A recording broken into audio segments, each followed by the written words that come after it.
Baik, rekan-rekan sekalian, kita mulai ya untuk hari ini. Sebagaimana yang kalian lihat di jadwal, itu sebenarnya hari ini adalah AFL yang kedua. Jadi pastikan kalian submit semuanya ya, dibuka itu.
Harus saya ulang lagi ya.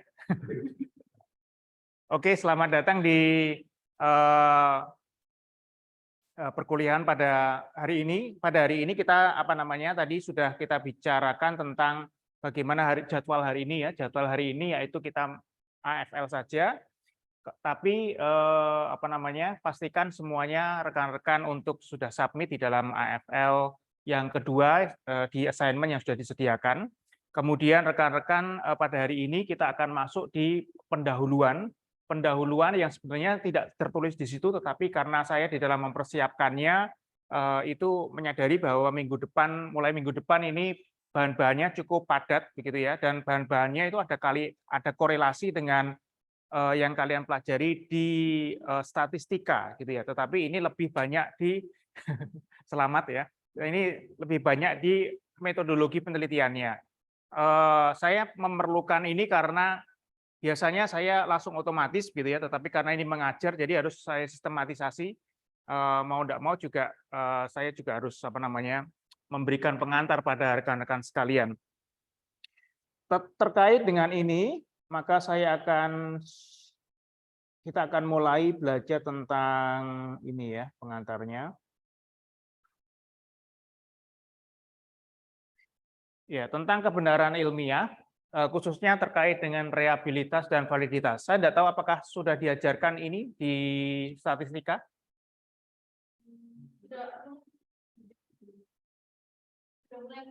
Sudah mulai keluar. Statistikanya sudah sampai mana kira-kira? Bisa di-sharingkan ke kita? Statistika itu bagian yang sangat penting sekali ya. Hipotesis. Minggu lalu.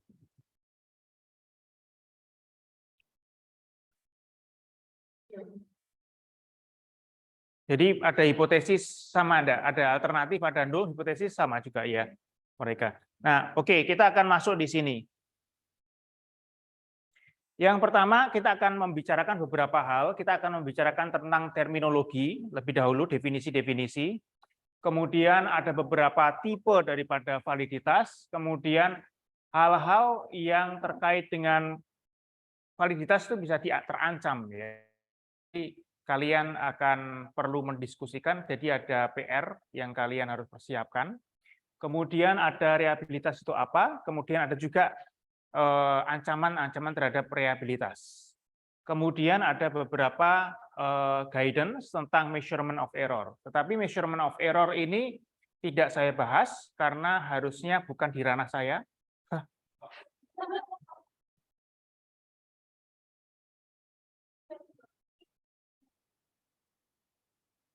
Oke, bukan di ranah saya, tetapi ranahnya statistika.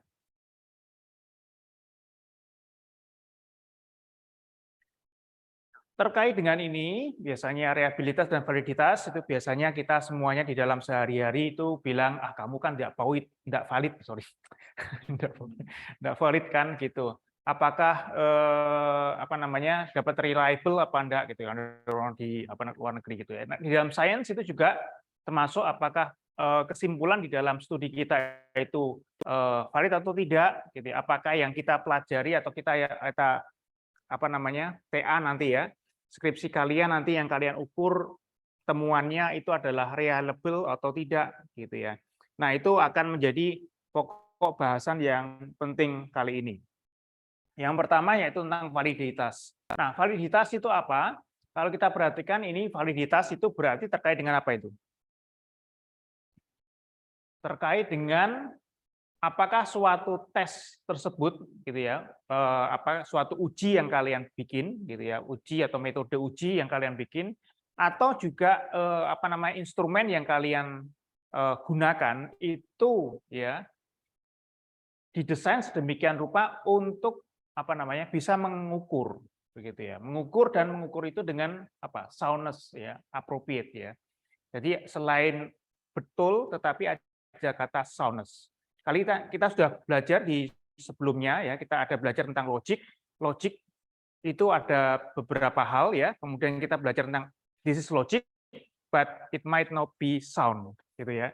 Jadi harus benar-benar antara logika itu tepat, logis, tetapi juga ada sound. Jadi sound itu apa ya? Dalam bahasa Indonesianya itu apa ya? Anybody can explain sound? Sound itu bukan suara. Sound itu apa ya?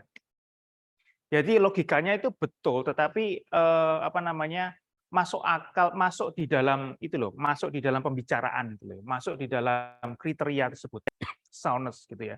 Jadi kalian bisa saja tidak masuk akal gitu ya. Jadi istilahnya sangat logis, tetapi tidak tepat pada sasarannya yang diinginkan gitu ya. Jadi itu adalah kata soundness ya dalam bahasa Inggris ya. Appropriateness itu beda lagi. Appropriateness itu lebih ke apa namanya kelayakan atau tidaknya. Kemudian atau juga menurut Thomas N. Nelson itu dikatakan bahwa degree to which a test or instrument measures what it apa itu purports to measure. Jadi harus benar-benar secara ketelitian itu tingkatannya benar-benar sah begitu ya.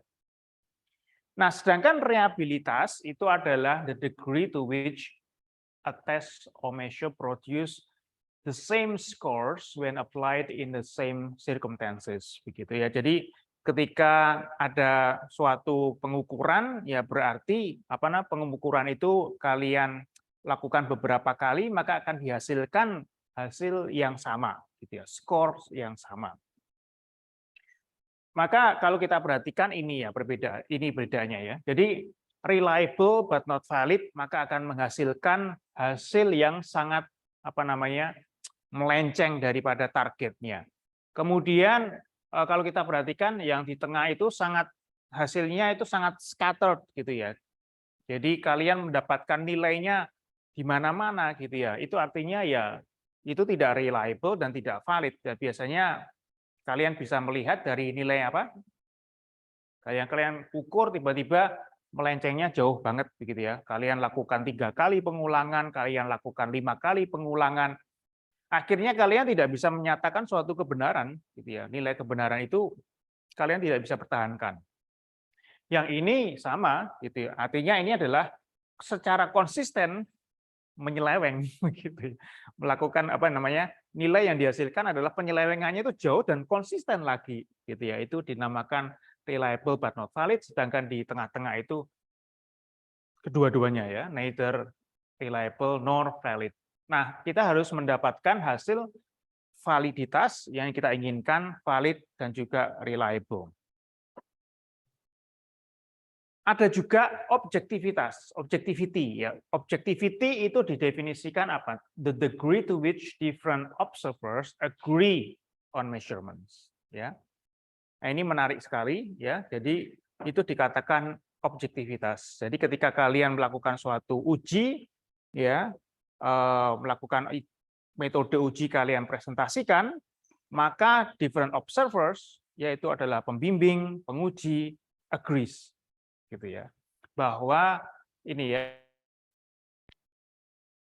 measurement yang kalian lakukan itu oke, gitu ya, itu adalah objektif, dikatakan bahwa uji yang kalian buat objektif. Validitas itu ada namanya internal, ada eksternal validitas. Kita buka dua-duanya. Internal validitas itu adalah, pertanyaannya itu adalah, is the experimenter measuring the effect of the independent variable on the dependent variables. Sedangkan eksternal itu berarti, can the results be generalized to the broader population. Gitu ya. Jadi kalau misalnya internal itu lebih di dalam, kalau kalian mau gunakan hasil daripada itu kemudian kalian lebih generalisasikan, gitu ya, maka itu dinamakan dengan eksternal validitas perlu diuji, begitu ya. Dalam generalisasi kita lihat kemarin itu ada namanya definisi tentang deduksi dan induksi. Nah, kalian harus melihat itu adalah penggunaan katanya ya, formulasi bagaimana logika dibentuk, tetapi validitas adalah bagaimana diuji validnya. Begitu. Nah, kita lihat, jadi validitas itu ada dua macam, ada logical validity sama ada statistical validity.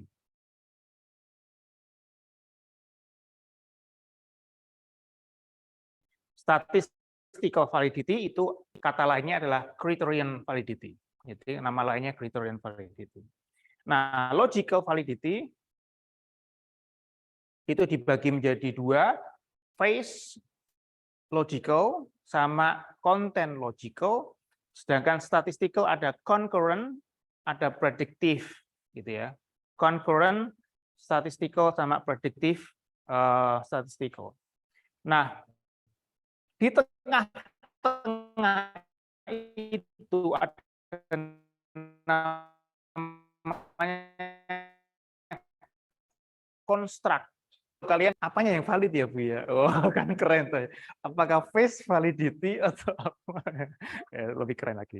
Jadi validitas itu sangat penting sekali dan ada berbagai macam. Semua validitas itu harus sah, ya. Harus sah. Kalian tidak boleh fail di dalam satu validity. Semuanya harus harus benar-benar pas ya daripada validity. Maka dikatakan sebagai konsisten hasil kalian. Konsistensi ini akan dilihat dari dua aspek, gitu ya. Aspek yaitu reliability sama objectivity. Begitu rekan-rekan sekalian ya. Jadi ternyata ketika kita mau melakukan suatu penelitian itu ini harus kita pegang lebih dahulu ya. Ini adalah untuk bagaimana kita meyakinkan kepada orang tentang kebenaran ya. Sebenarnya di dalam dunia sains itu tidak ada kebenaran ya, tetapi istilahnya hasil yang konsisten yang dikatakan itu adalah reliable dan objektif begitu. Kita akan masuk di dalam masing-masing pengertian. Phase validity. Phase validity itu artinya adalah tujuannya ya. Jadi suatu tes, kenapa kok kalian menggunakan tes tersebut? Ya, biasanya kalau kalian di dalam ujian nanti prelim, kalian ditanyakan, kenapa kok kalian memilih metode tersebut? Jadi by definition itu harus tepat, harus valid. Itu adalah phase validity. Contohnya ya, misalnya kalau kalian membuat suatu respondents questionnaire, ya, maka kalian it appears to respond to be asking the right questions. Jadi pertanyaan yang kalian buat pun di dalam situ harus pertanyaan yang valid, begitu ya. ini ada suatu contoh ya. If you want to assess reaction time, measuring how long it takes an individual to react to a given stimulus would have phase validity. Contohnya kita tanya aja kepada expert ya. Kita tanya kepada expert, berarti ini termasuk ke questionnaire, respondennya adalah expert ya. Would assessing 50 meter sprints time be a valid means of assessing reaction time? Contohnya seperti itu. Kira-kira mudah?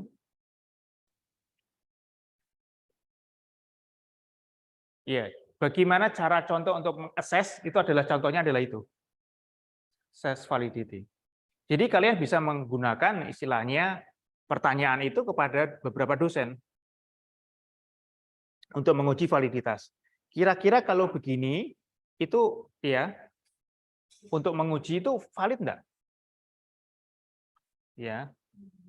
Tetapi hal itu berarti tidak objektif. Ya toh? Karena kan sangat subjektif. Dan itu betul. Assessing phase validity is therefore a subjective process. Tetapi itu harus kalian lakukan. Gitu ya. Content validity. Content validity itu infers that the test measurement or aspect contributing to variable of interest. Artinya kalian harus memastikan pengujinya, itu ya parameter-parameter uji itu benar-benar contribute terhadap apa namanya variable of interest itu. Gitu ya. Jadi bahwa setiap aspek itu benar-benar penting. Setiap pertanyaan kalau kalian membuat suatu uji sensori, maka setiap pertanyaan yang di situ itu adalah pertanyaan yang benar-benar penting, gitu ya. Dan itu kontribusi terhadap apa yang kalian akan ukur. Contohnya ini, kalian membedakan ada dua orang ini ya, who is the most physically fit? Who is the most physically fit? Berarti kira-kira apa? Kalau kita mau melakukan validitas secara konten, maka kira-kira apa sih? Ya ini mungkin ada harus VO max test, ada ini test dan sebagainya. Dan itu adalah parameter-parameter apa saja?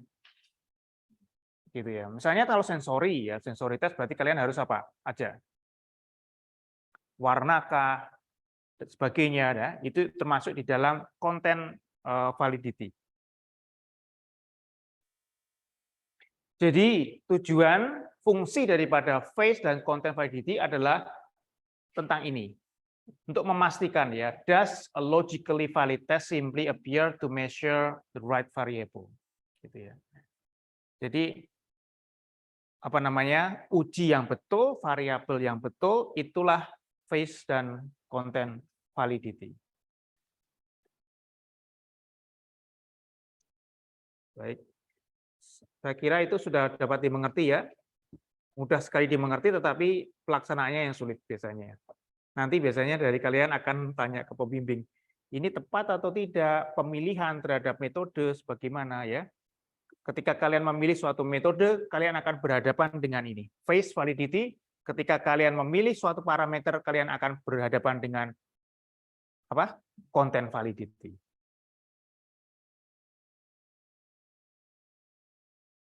Next step adalah statistical validity.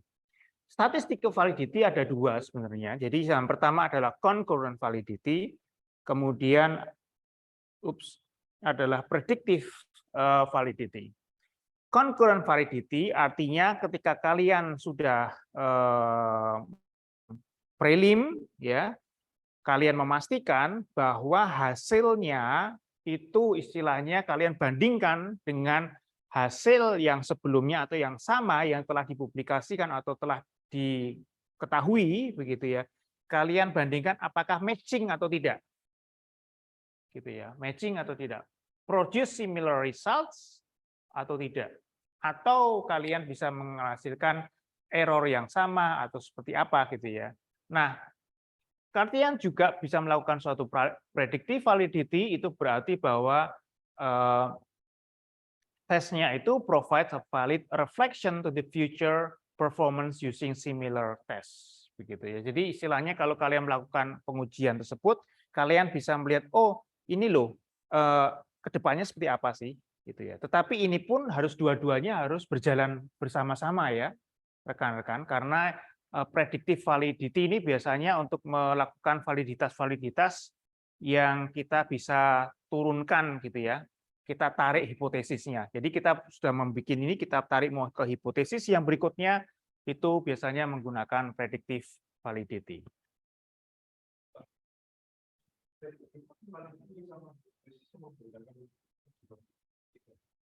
Beda kalau apa namanya predictive validity itu biasanya hasilnya sudah dilakukan.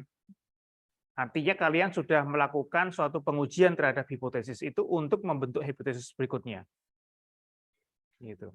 Nah, hipotesis berikutnya itu biasanya dilakukan di kesimpulan.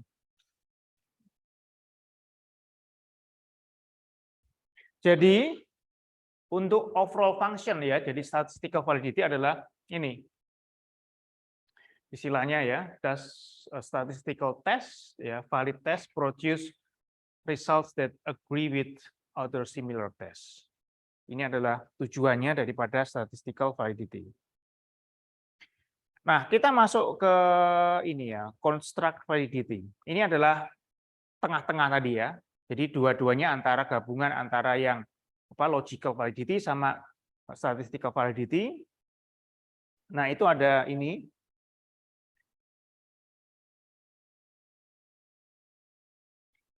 Istilahnya kalau construct validity itu berarti kita harus mengkorelasikan ya, ini ada gabungan ya, sehingga ada antara teori sama observasi itu digabungkan ya, kemudian dilihat, kemudian dilakukan, diuji apakah tesnya valid, apakah teorinya benar gitu ya, yang kita gunakan, yang kita acu begitu ya.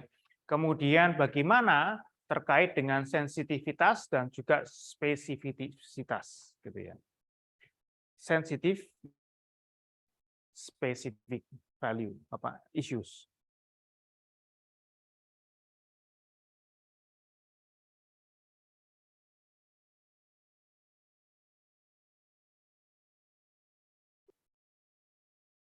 Ini contoh-contohnya saja, ini dalam kasus untuk breast cancer begitu ya. Ada insidennya sekian, dikatakan sebagai sensitivity itu sebagai apa, specificity itu seperti apa begitu ya.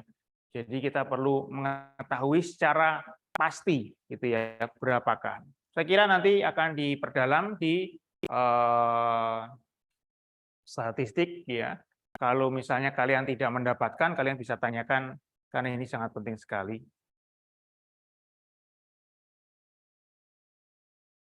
Oke, berarti kita rundown kesimpulannya. Kalau kita perhatikan, phase validity itu berdasarkan adalah definisinya terkait dengan apakah uji yang digunakan itu sesuai dengan by definition itu valid atau tidak. Konten validity terkait dengan parameternya tadi atau right items. Kemudian statistik terkait dengan in agreement with similar valid test yang lainnya atau bagaimana. Kemudian construct validity ini cukup complicated karena terkait dengan does it measure correct construct ya, konstruksinya betul atau tidak gitu ya. Kemudian does it agree with other related measures, berarti ada kaitannya dengan statistik. Kemudian does it discriminate among unrelated measures. Nah, ini sangat penting sekali karena tidak hanya sekedar in agreement tetapi seberapa jauh dapat mendiskriminasi atau hasil kalian itu benar-benar ada yang dikatakan beda tidak dengan yang sebelumnya. Kalau dikatakan beda berarti baik, kalau tidak dikatakan beda berarti kalian hanya mereplikasi penelitian sebelumnya.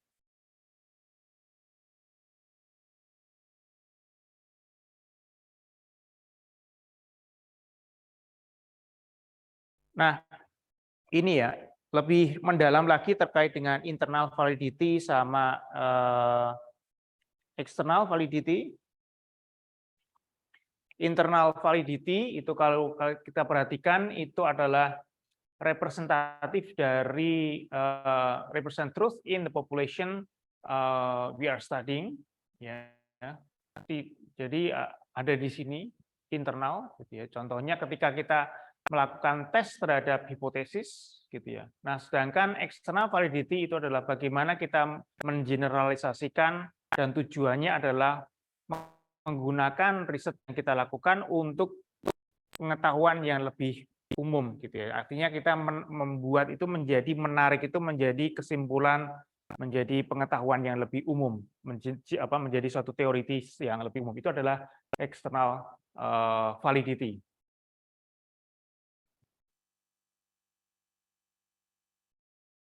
Beberapa traits validity, history, itu adalah suatu traits. Kemudian maturation, iterations, kemudian testing, instrumentation, statistical regression, selection bias, diffusion of treatment, dan sebagainya. Itu kalian akan diberikan tugas, ya.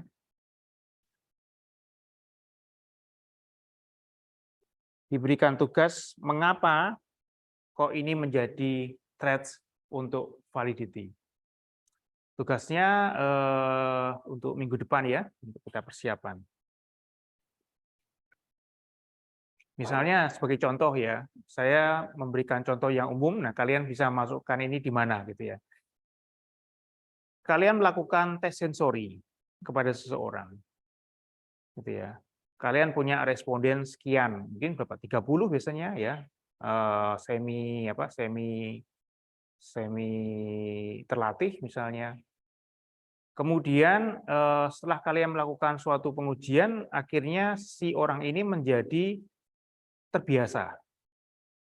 Menjadi terbiasa, misalnya minum kopi gitu ya, atau tes terhadap pengujian sesuatu gitu ya. Dia menjadi terbiasa berkesinambungan dengan waktu. Apakah itu menjadi ancaman terhadap data kalian? Apakah itu dapat dikatakan sebagai valid atau tidak valid? Itu harus kalian menjadi kalian pertimbangan kalian ya. Mudah enggak kira-kira?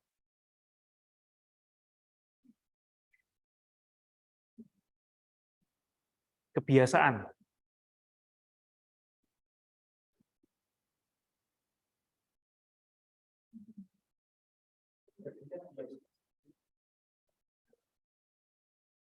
Ya, kalian masuk ke bias atau masuk ke history?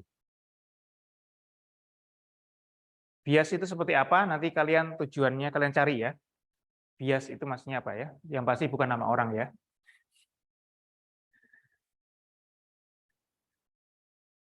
Gitu. Selection bias itu beda lagi. Nah,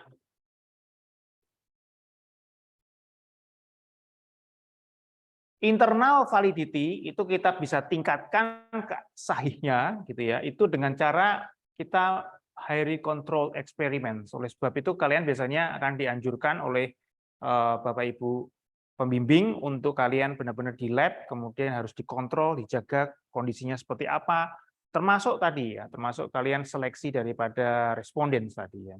Ketika respondennya semakin kalian memakai respondennya itu aja, dia semakin terbiasa. Pertanyaannya adalah nanti, loh ini nanti valid enggak sih gitu, data kalian?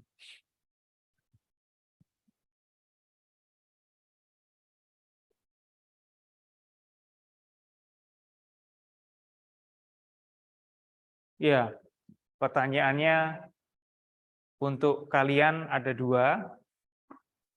Yang kedua adalah terkait dengan what are the threats of reliability. Jadi selain kalian menjelaskan terkait dengan validitas ini, kok bisa sih menjadi ancaman seperti apa? Kasih contohnya, ya, masing-masing. Kemudian kalian sebutkan juga untuk tes reliabilitas. Ancamannya apa saja? Seperti apa itu artinya, dan juga kasih contoh. Gitu ya, di dalam food science tentunya ya. Food technology. Kalian coba browsing, kemudian minggu depan ya. Kita akan diskusikan. Saya juga minggu depan mungkin tidak terlalu banyak, kita lebih banyak ke diskusi begitu ya. Kemudian assignment-nya akan saya buat untuk minggu depan saja masuknya gitu.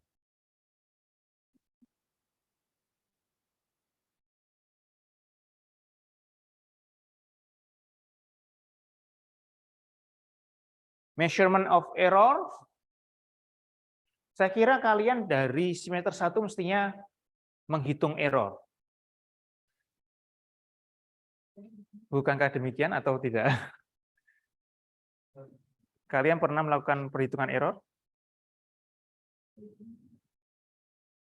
Sebagai contoh ada 2 jenis error, systematic error sama namanya random errors. Gitu. Systematic errors itu terjadi apabila dikasih contoh di situ. Artinya apa? Dari alatnya, ya. Jadi alat untuk pengukurnya sudah mengalami kesalahan. Itu dinamakan dengan systematic errors. Contohnya apa?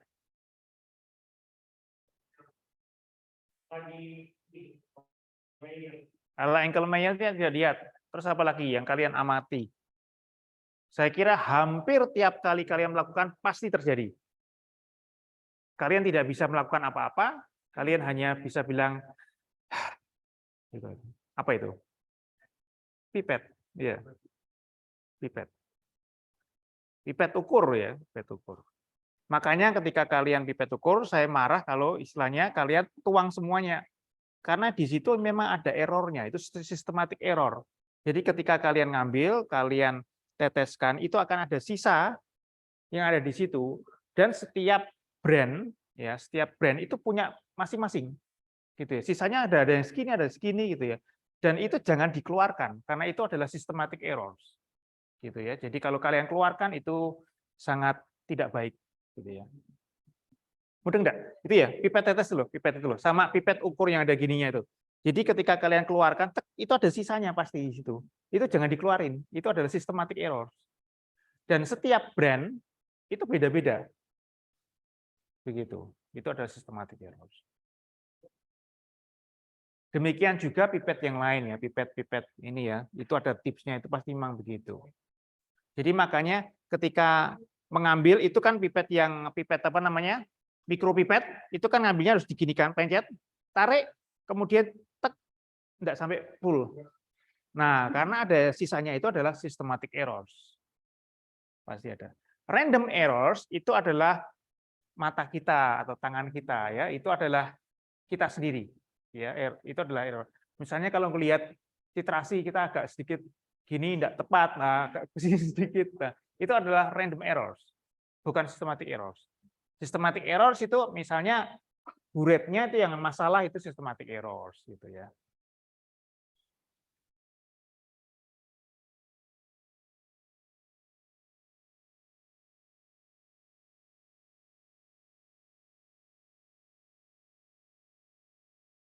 Baik. Ada 2 tugas tadi. Nah, sebenarnya ada 1 tugas lagi.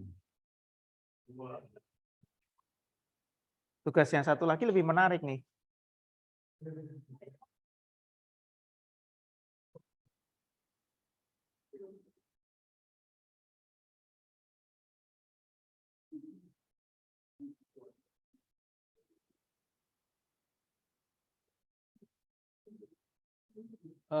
Bacalah ini. Bacalah ini karena ini adalah memberikan kalian pengantar untuk nanti benar-benar masuk ke prelim dan selanjutnya begitu ya. Yaitu adalah bagaimana kalian menggunakan metode statistika. Kalian sudah di training dalam rangka di training statistika, tetapi kalian harus bisa cara menggunakannya seperti apa. Kalian baca dulu, kemudian kalian baca dengan teliti aja, ya. Dan nanti saya akan bertanya. Ya, jadi minggu depan saja. Pertanyaannya apa?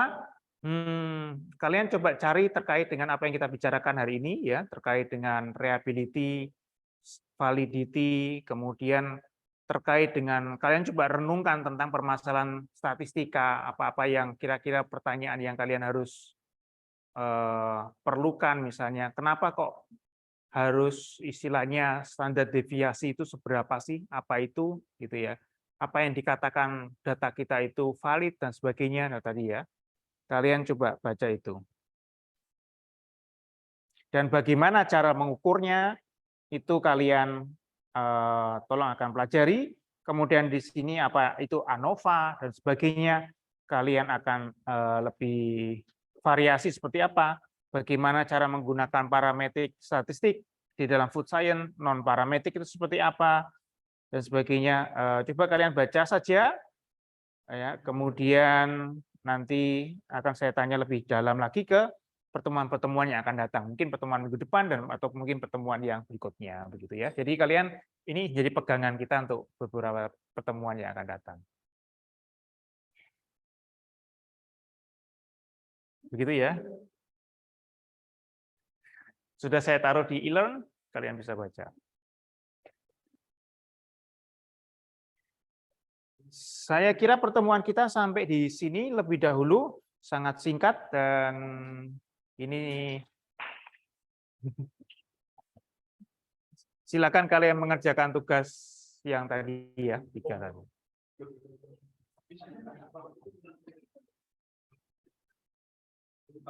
Di depan, ya.